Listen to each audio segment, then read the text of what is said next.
What's up, everybody? I hope you had a great weekend. Why? Because Major League Baseball is back in action.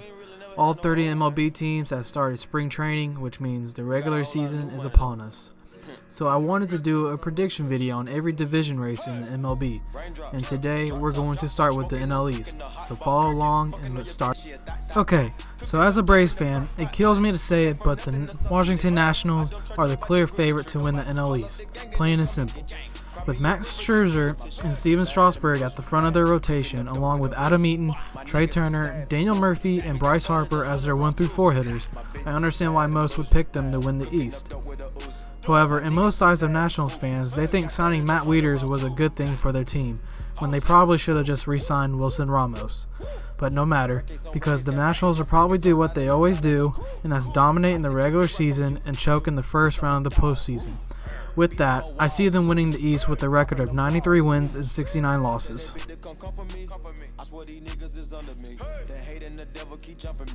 Alright, now let's talk about the Atlanta Braves.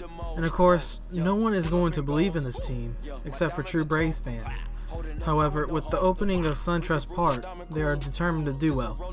And even though they lost Sean Rodriguez to season-ending surgery, they added veteran pitchers Jaime Garcia, R.A. Dickey, and the legend himself, Bartolo Colon. And now, the Braves have arguably the nastiest middle infield in the whole league, with Brandon Phillips at second and Dansby Swanson at shortstop. And with Julio Teheran and Freddie Freeman playing at all-star levels, along with Matt Kemp, Andy Inciarte, Nick Markakis in the outfield, if all things go right for them, I can honestly see the Braves ending the year competing for a wild card spot and a record of 86 wins and 76 losses.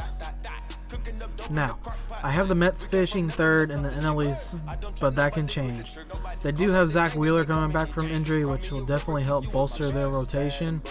However, if the Mets want to compete for a playoff spot, their offense is going to have to step it up, because right now they're going to have to depend on their pitching, and that doesn't work down the stretch of the season.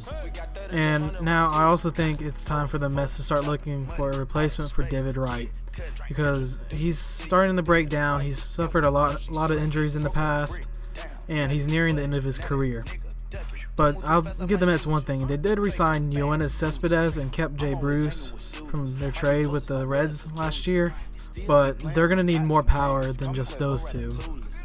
With that, the Mets have the potential to make the playoffs, but until they prove me wrong, I see them finishing the 2017 season with a record of 83 wins and 79 losses. So coming in fourth place in the National League Eastern Division are the Philadelphia Phillies. This team did add Howie Kendrick, Pat Neshek, Joaquin Benoit, and Clay Buchholz to their club this offseason, which you can call an upgrade from their team last year. However, it's still going to take a couple years before the Phillies get back to the top of the NL East. But Phillies fans, you do have some things to be excited about in the coming years, like J.P. Crawford or Mickey Moniak. And with rising stars Aaron Nola, Abdul Herrera, and Maikel Franco, this team has the chance to be a real threat in the National League in the future. So until that time comes, I believe the best the Phillies can do for this year are 74 wins and 88 losses. So unfortunately, the Miami Marlins will finish last in the division. This team did suffer a tragedy when they lost Jose Fernandez to a boating accident near the end of the 2016 season. He will be dearly missed, and I hope he rests in peace. I respect the Marlins organization for the fact that they are retiring his number 16. With this being said, I believe their season can go one of two ways. Either they let the passing of Fernandez fuel them to win and contend for a playoff spot, or they let their grief get the best of them and play for a high draft pick. But Marlins fans, you can look forward to Giancarlo having his typical 25-plus home run season, and D. Gordon being atop the leaderboard for stolen bases. Also, Martin Prado will take over as the veteran leader in that clubhouse. But in my opinion, I think the grief of losing their franchise pitcher will be too great for them to overcome, so their record will be 71 wins and 91 losses.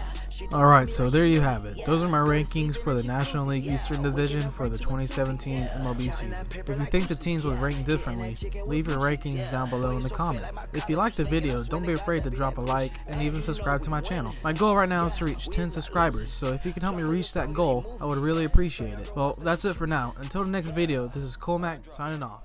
Later.